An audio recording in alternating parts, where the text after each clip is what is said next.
आसान होता है कहना कि ट्रेटर है, गद्दार है, लेकिन अगर ऐसा लगता है लोगों को कि पार्टी का साथ छोड़ना है जो अलोकतांत्रिक तो कहीं से भी नहीं है, तो फिर उन्हें गद्दार की संज्ञा देना, गद्दार की तरह पेश करना या कहना कितना जायज है आपकी पार्टी की तरफ से? देखिए, पहली बात तो मैं एक राजनीतिक विश्लेषक के रूप में बैठा हूँ और पार्टी में मैं नहीं हूँ, तो मैं कैसे बता सकता हूँ कि क्या आपकी विचारधारा टीएमसी से मेल खाती है, इसीलिए मैंने सोचा कि आप सबसे मुफीद होंगे ये सवाल पूछने के लिए। मेरी विचारधारा एक आम भारतीयों से मेल खाती है। अच्छा, विचारधारा टीएमसी से नहीं, मेरी ठीक है, तो मैं थोड़ा सवाल मोल्ड कर देती हूँ फिर सर, कि अगर कोई पार्टी छोड़ता है, चाहे विधायक हो या सांसद हो, और उसे वो पार्टी ट्रेटर की संज्ञा देती है, तो ये कितना ठीक है? देखिए, ऐसा है, ये जो पार्टी छोड़ रही है, नैतिकता ये बताती है कि आप जिस पार्टी के सिंबल पे चुनाव जीते हैं, वो कोई भी पार्टी हो, जिस पार्टी के सिंबल पे, जिस पार्टी के नेतृत्व पे आप चुनाव जीते हैं, अगर आप पार्टी छोड़ना चाहते हैं तो सबसे पहले इस्तीफा दीजिए। इस्तीफा देकर दोबारा चुनाव लड़िए और लड़ने के बाद आपको जिस पार्टी में जाना हो, हाँ, उस पार्टी में जाइए।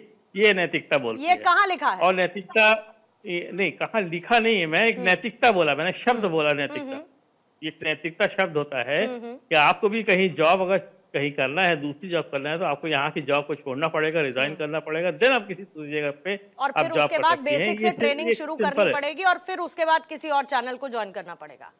अगर इसी कैलकुलेशन के हिसाब से संजय चक्रवर्ती साहब, 34 साल बाद वाम दल का जाना और उस वाम दल से तमाम विधायकों का टीएमसी से जुड़ना, मतलब सीधी सी बात है कि तब भी नैतिकता नहीं थी। टीएमसी ने जब उन लोगों को लिया, पहली बात तो ना वाम दल वालों में नैतिकता थी, ना टीएमसी वालों में नैतिकता थी। हमने ले लिया, उस वक्त सहूलियत थी, लेकिन आज जब हमारे अपने लोग जा रहे हैं तो हम उन्हें गद्दार कहेंगे, ऐसा नहीं। पहली बात तो ये है कि आप टीएमसी का अगर रिकॉर्ड उठा कर देंगे 2011 में, तो 185 सीटों से जीत के आई थी और किसी भी पार्टी को वो तोड़ करके अपने पास नहीं लाई थी।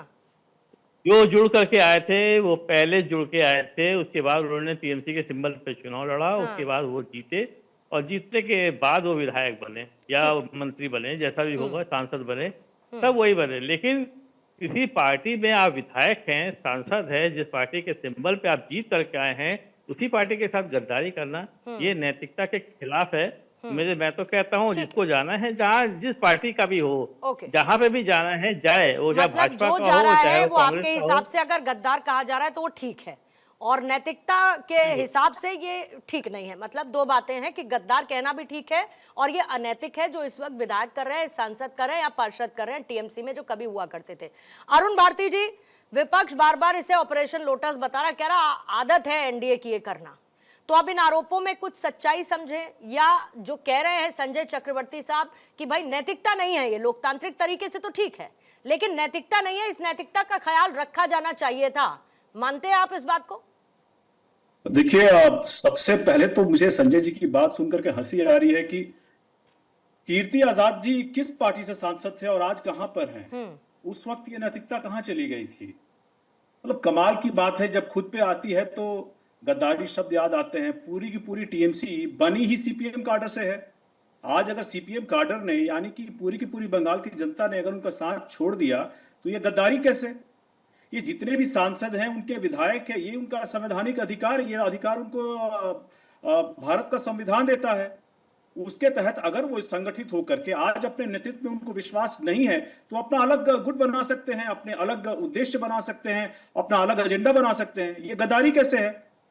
और ये ऑपरेशन लोटस कहां से हुआ? मतलब मेरी समझ अभी भी दो परे है कि ऑपरेशन लोटस, अरे अब आप बोलिए ना कि आपका ऑपरेशन फेलियर है, आप जनता का मैंडेट नहीं जीत सके, जनता आप में विश्वास नहीं करती थी। अभी आपने पूर्णिमा जी की रिपोर्ट भी देखा होगा, लक्ष्मीर योजना थी, पता चला महिलाओं के लिए योजना थी, 3 लाख से ज्यादा वहां पे पुरुष जो टीएमसी के जो सो कॉल्ड कार्डर है वहां पे उसका लाभ ले रहे थे।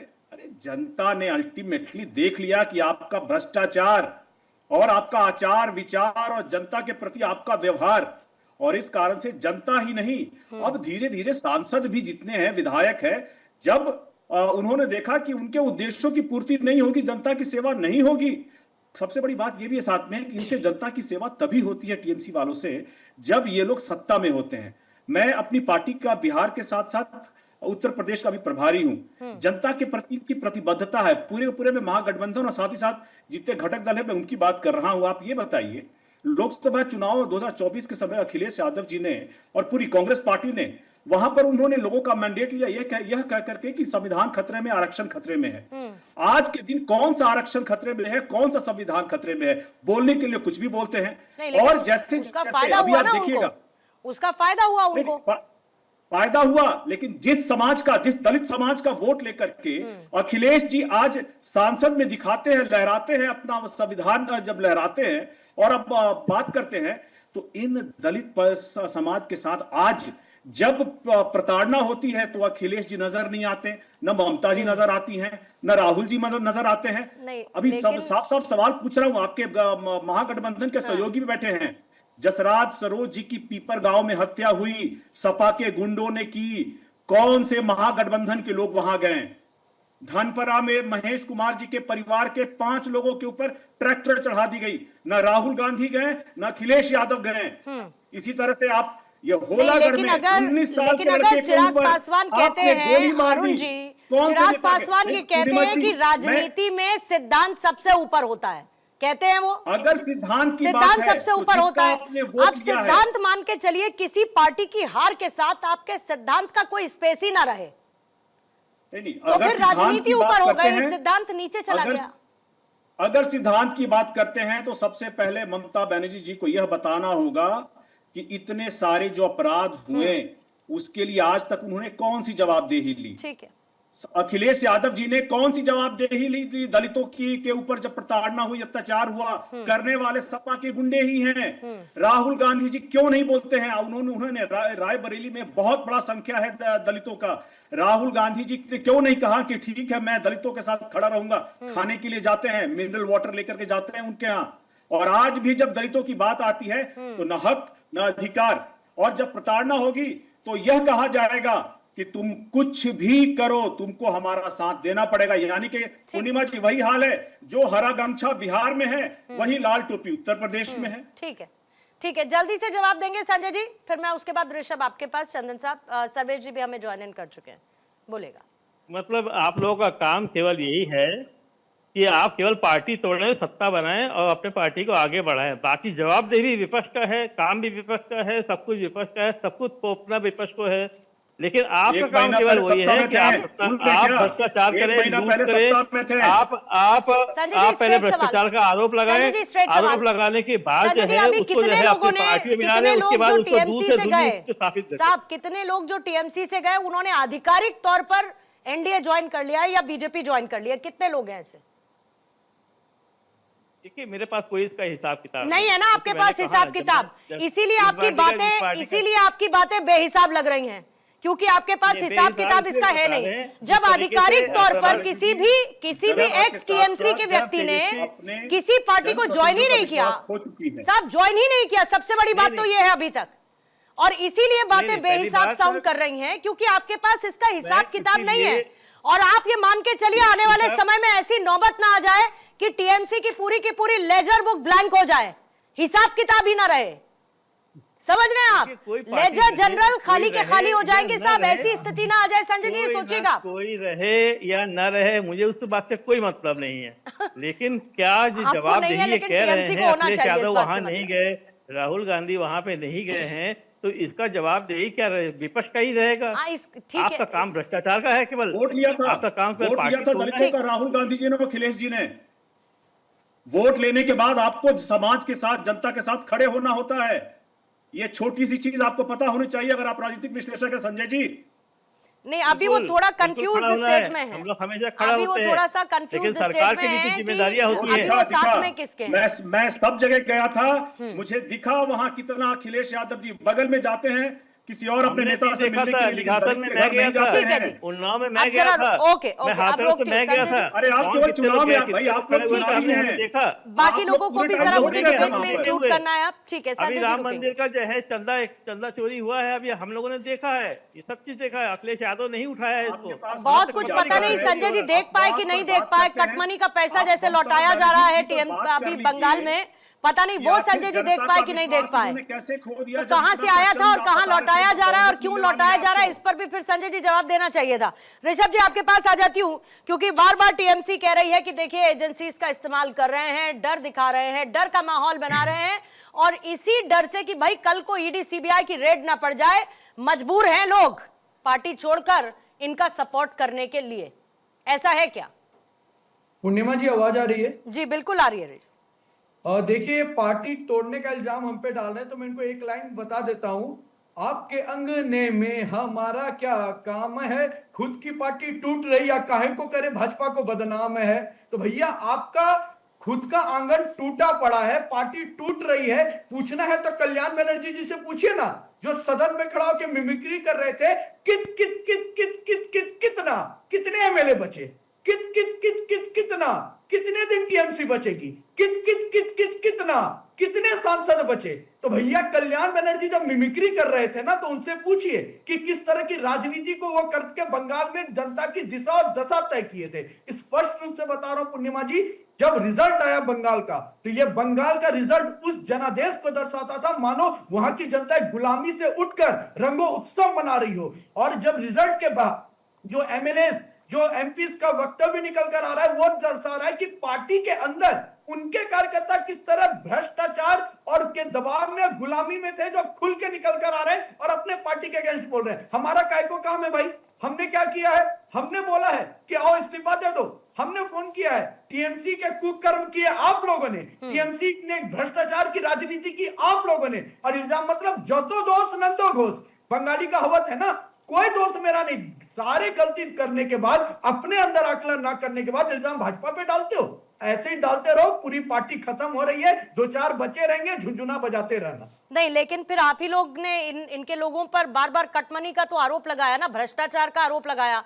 अब मान के चलिए कि आप द्वार खोल भी देते हैं, अपने एनडीए खोल देता है, अभी तक आपने आधिकारिक तौर पर ऐसा नहीं किया, इसलिए मैं कह रही हूं अगर कर देता है तो फिर ये कहेंगे कि इनके पास तो वॉशिंग मशीन है। कल तक जिन पर आरोप लगाते थे और फिर राजनीतिक शुद्धता की बात करने वाली बीजेपी की शुद्धता कहां गई? पूर्णिमा जी, आपको क्या भारतीय जनता पार्टी ने ईमेल किया था या फैक्स किया था क्या हम उन्हें मिला रहे हैं? मैं एक बात आपको स्पष्ट रूप से कह दे रहा हूं कि भारतीय जनता पार्टी के प्रदेश अध्यक्ष ने सीधे तौर पे कहा है कि टीएमसी के लिए दरवाजे अभी बंद हैं, विदाउट स्क्रूटनी किसी को भी लिया नहीं जाएगा। ये टीएमसी का स्वतंत्र अपना निर्णय है, उनके बागी सांसदों का, कि अगर वो भाजपा की कुशल नेतृत्व को बाहर से समर्थन दे रहे हैं या स्पीकर से अलग बैठने का निर्णय मांग रहे हैं, वो उनको बता रहा है। भारतीय जनता पार्टी में विलय की तो कोई खबर नहीं है अभी, तो इस पे डिस्कशन करना बहुत जल्दबाजी तो आप लोग कब से फैक्स और ईमेल भेजने लगे? आज तक भेजा आप लोगों ने क्या? नहीं, वही तो मैं कह रहा हूं, आपको आया है क्या ईमेल? एग्जैक्टली। जब आप लोग भेजते ही नहीं तो किसी को आने का तो सवाल ही नहीं उठता। पहली बात तो हम विशिंग मैसेजेस, नहीं, पहली बात ऋषभ, पहली बात आप लोग जो है कोई भी फैक्स या ईमेल पहली बात तो भेजते नहीं है। दूसरी बात, मैंने ये कहा कि अभी तक आधिकारिक तौर पर ऐसा नहीं हुआ है, तो अगर आप ऐसा करेंगे तो ये विपक्ष सवाल पूछेगा कि आपके पास क्या वो वॉशिंग मशीन है? तो पहले सवाल को सुना करिए, फिर उसके बाद आरोप प्रत्यारोप का सिलसिला किसी के लिए भी शुरू किया कीजिए। पहले नहीं, उसके अनुरूप आपने सवाल का जवाब नहीं दिया है, यही मैं कह रही हूँ कि पहले सवाल सुना करिए, रिवाइंड करके फिर सुनिएगा इसको, और फिर पूछिएगा कि इस एक लाइन की जरूरत थी क्या, कि आपको फैक्स भेजा गया क्या, आपको ईमेल भेजा गया? आप लोग नहीं भेजते हैं, आपकी भी पर्ची खुलती है, आपकी भी पर्ची ही खुलती है, आप लोग ईमेल और फैक्स पे काम नहीं करते हैं, आपकी भी पर्ची खुलती है साहब। तो ईमेल और फैक्स ना आप लोग भेजते हैं ना कोई और भेजता है, और यहाँ ईमेल और फैक्स की जरूरत नहीं है, क्योंकि हमारे पास अपने सोर्सेज होते हैं, तो बीजेपी के ईमेल और फैक्स की जरूरत नहीं है। चंदन घोष साहब, हमने तो ऐसा नहीं कहा है। आप लोगों ने बंगाल के चुनाव के दौरान खास तौर पर लगातार टीएमसी का विरोध किया। अब आज जब टीएमसी टूट रही है तो साथ खड़े हैं, दूर खड़े हैं, यह सवाल इसीलिए पैदा है, कंफ्यूजन की स्थिति, क्योंकि अभी अभी अलायंस की आपकी बैठक हुई और तब साथ साथ नजर आए थे। तो क्या लगता है आपको, टीएमसी में टूट की असली वजह क्या है? पहले जो बोलूंगा, ये कांग्रेस छूट की किसी को क्रॉस नहीं कर रहा है, लेकिन यहाँ पे बहुत सारे बातें सुने। ये सीपीआईएम कम्युनिस्ट पार्टी तोड़ के टीएमसी बना, लेकिन अपना इतिहास जानना पड़ेगा। टीएमसी बना कांग्रेस तोड़ के 1998। इसके बाद बीजेपी का सहयोग बनी, उसके बाद ममता बनर्जी वाजपेयी का मंत्री भी थी। बात ये होता है, थोड़ा समझ के, थोड़ा इतिहास लेके बात करना चाहिए, क्या हिस्ट्री का गत है। और दूसरा बात ये है, हम लोग पहले से ये, अगर ये सोचिए 8 जून यस्टरडे काल जो बैठक हुआ था दिल्ली में, उसका पहले भी जो इंडिया ब्लॉक का बैठक हुआ उसमें ममता बनर्जी थी। अभी कोई स्वतंत्र दल नहीं बना, अभी कोई ऐसा कुछ पार्लियामेंट्री और लेजिस्लेटिव पार्टी नहीं बना जिससे तृणमूल कांग्रेस का कोई आइडियल तृणमूल कांग्रेस और यही पार्टिसिपेशन में जिसको ले सकते हैं और आ सकते हैं, ऐसा कोई बात पैदा होगा। अरे घोष साहब 2/3 चले गए, 2/3 विधायक चले गए, सांसदों की संख्या आप खुद गिन लीजिए। इनके ऊपर दल बदल कानून भी नहीं लागू होगा जो संख्या इनके पास है। तो ये क्या करे नहीं करे, बात उसकी नहीं है घोष साहब, बात इस बात की है कि टीएमसी के अंदर फिर बचेगा क्या? क्या बचेगा ये उन लोगों का मामला है। टीएमसी के साथ हम लोगों का बंगाल में विरोध है, जैसे हम लोगों का साथ केरला में सीपीआईएम और कम्युनिस्ट पार्टी का है। ये एक आइडिया से चलता है जो combination of common minimum programme, कोई एक दल दूसरा के करीब नहीं ले सकते हैं, जैसे कोalition बनता है। तो कोalition तो एनडीए का भी है, लेकिन बात ये होता है ये टीएमसी क्यों, ये बंगाल में ऐसा हालत हो गया। ऐसे तो 80 सीट्स अगर है तो 2021 में 77 सीट्स अपोजिशन का था जो बीजेपी का था, तो 80 सीट्स लेके ऐसा वांगन हुआ कैसे, और कौन ये खेल रहे हैं ये सबका मालूम है। यहाँ पे ये किसका ये बैक जो बैक सपोर्ट है ये किसका है ये सबका मालूम है। अब देखिए वहां पे एक टूट हुआ तो सडनली एक टीम बन गया, एनडीए का दोसर बन गया, एनडीए का सहायक बन गया। सब में इनकी गलती कैसे हुआ?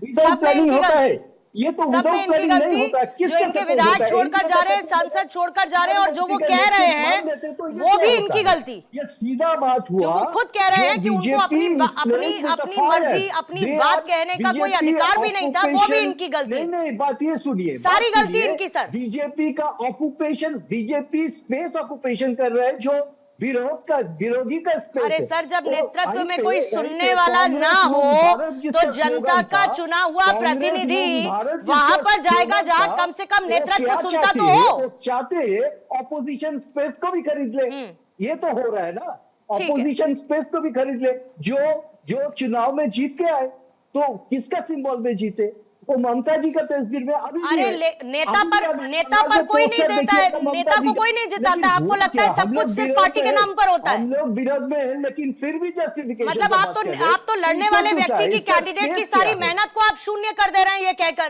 कि जीता है तो टीएमसी के नाम पर जीता है, कोई मेहनत नहीं होती कैंडिडेट की। फिर आपके हिसाब से तो विश्वेन कुमार साहब, सर्वेश जी, फिर इसके बाद आपके पास आती हूँ, पहले विश्वेन जी।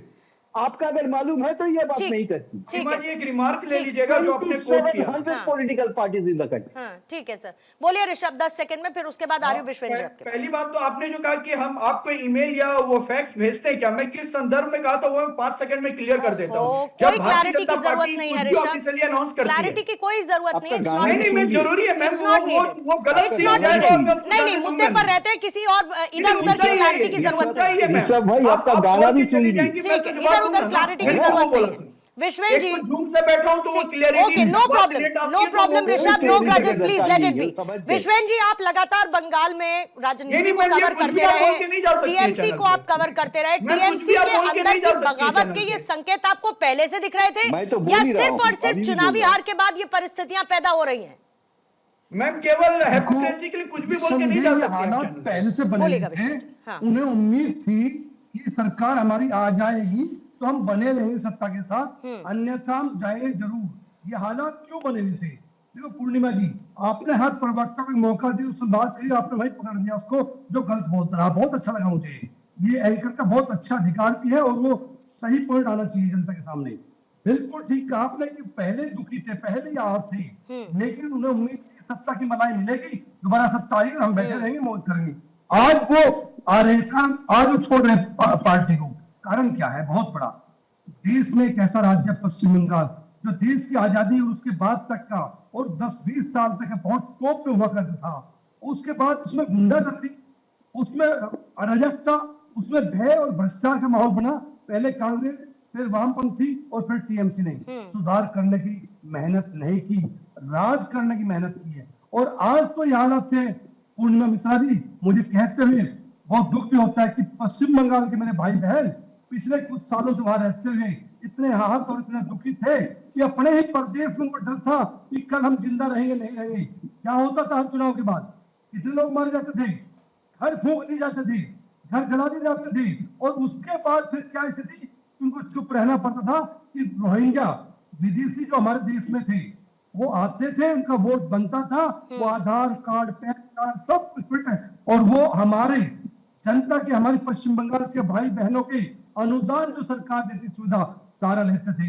उसके बाद उनकी जमीनों पर कब्जा करते थे, और आखिर में देखो क्या क्या घटनाएं हुई आपके सामने हैं कि उनको मार पिटाई उनके साथ करते थे, झगड़ा उनके साथ करते, किसके साथ? भारतवासियों के साथ। तो ये तो होना ही था, पाप का घड़ा था जो भरा। मतलब दो इम्पोर्टेंट बातें हैं जो विश्वेन जी आप कह रहे हैं। एक आपने कहा कि बगावत जैसी चीजें पहले भी थी या असंतोष पहले से भी था, लेकिन क्योंकि सत्ता की मलाई मिल रही थी इसीलिए चलते चले जा रहे थे। अब पता लगा कि चलो वो भी फायदा नहीं मिलेगा तो इससे बेहतर निकल लेते हैं इस समय रहते।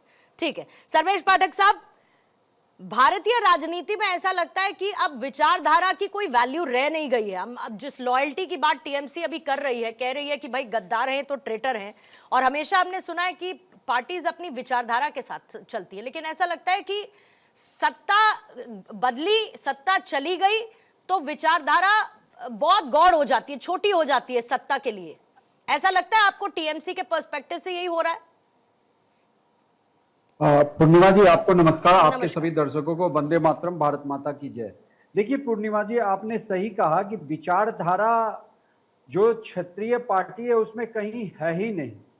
क्षेत्रीय पार्टियों का गठन ही हुआ कि ठीक है हम सत्ता की मलाई चाटेंगे, और जब सत्ता में नहीं रहेंगे तो फिर चाहे उनके नेता हो, एमएलए हो, एमपी हो, जो भी हो, वो इधर उधर भागते हैं। टीएमसी में ये देखने को बड़े स्तर पे, अब देखिए नेता लोग, चुनावी माहौल जब आता है तो वो कहते हैं ना कि टूरिज्म हो जाता है, पाला बदलते हैं, लेकिन यहाँ पे चुनाव जीतते ही ये इतना बड़ा असंतोष ये दर्शाता है कि कहीं ना कहीं जरूर वो नेता अंदर ही अंदर कुट रहे होंगे। जैसे आपको याद होगा कि समाजवादी पार्टी में यूपी में जब रामचरितमानस की प्रति सबको जलाया जा रहा था और ब्राह्मणों को गाली दी जा रही थी, तो जितने भी ब्राह्मण नेता थे उन्होंने अखिलेश यादव से इसकी शिकायत भी की थी और वो असंतुष्ट नजर आ रहे थे।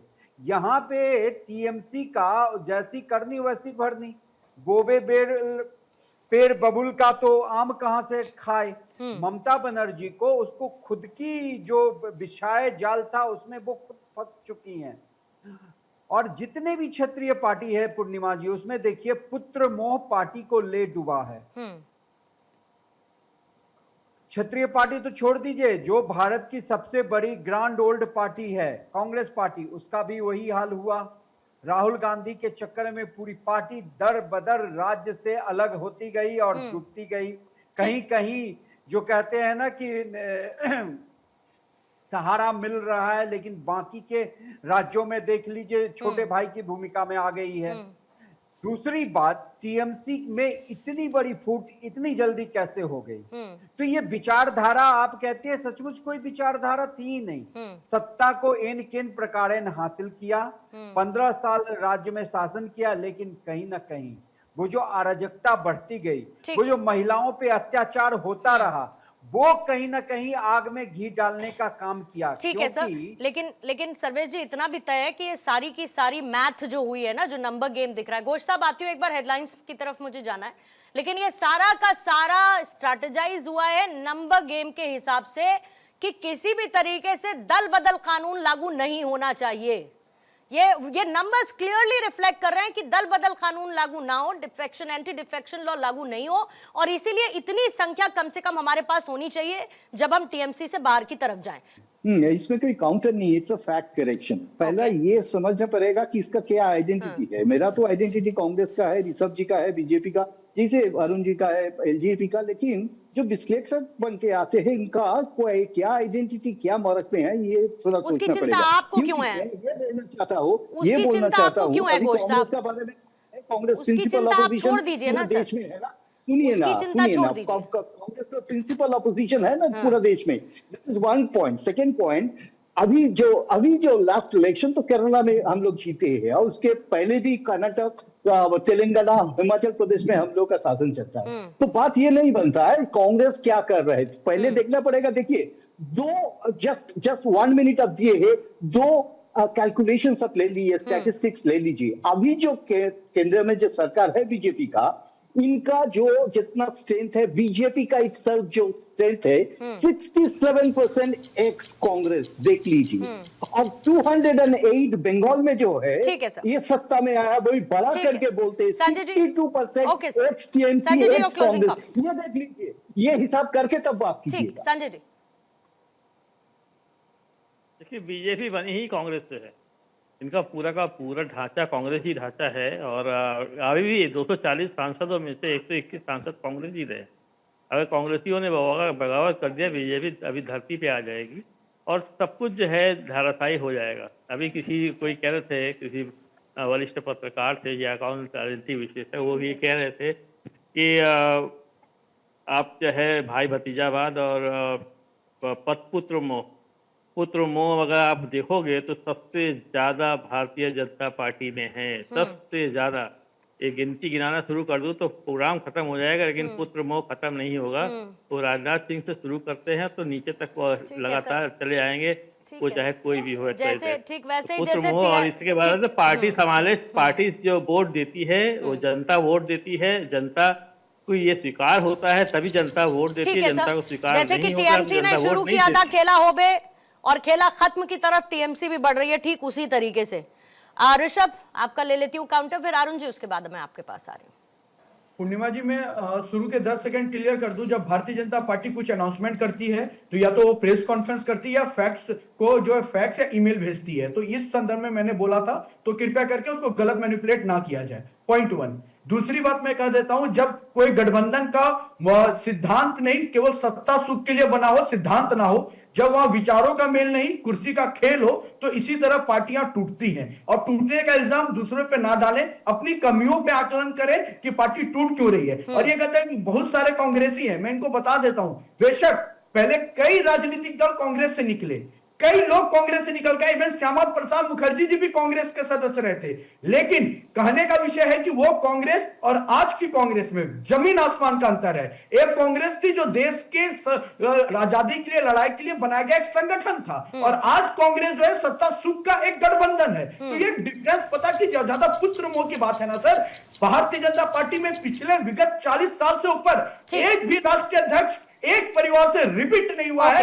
और मैं आपको डंके की चोट पे कहता हूं, भारतीय जनता पार्टी में कोई भी परिवारवाद की स्थापना भारतीय जनता अरुण पार्टी भारती जी, आपका क्लोजिंग कमेंट।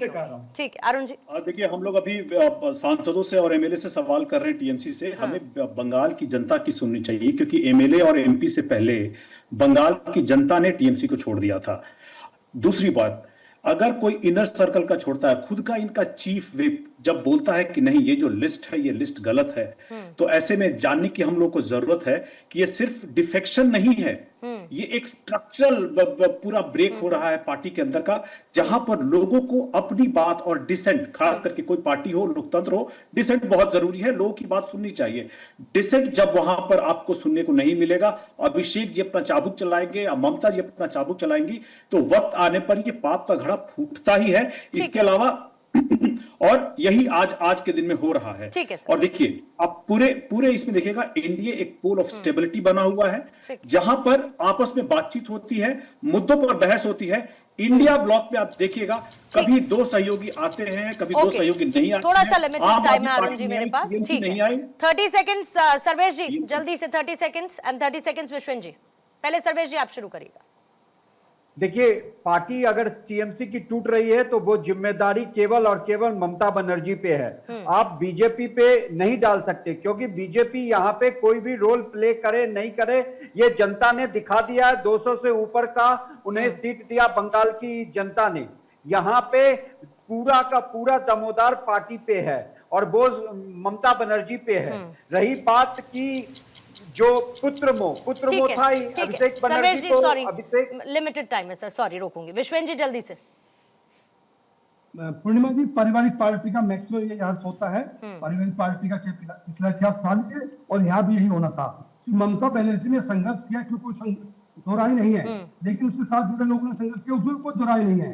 लेकिन उनके साथ घुटन होती कि अभिषेक बनर्जी को एंट्री की और लगा पारिवारिक अपने परिवार के सदस्य को आगे बढ़ा रहे हैं। ऐसा ही बसपा में हुआ, जो उनको भतीजा और भाई को लाया गया। ऐसा ही महाराष्ट्र में हुआ था, ठीक है जो ठाकरे परिवार था। तो जिस कारण से स्थिति बनती है, बिल्कुल सर। और बंगाल में अभी जो पूरी की पूरी परिस्थितियां हैं, दिल्ली के गलियारों तक एक संदेश तो साफ है कि राजनीति में ना कोई स्थायी दोस्त होता है, ना कोई स्थायी दुश्मन होता है।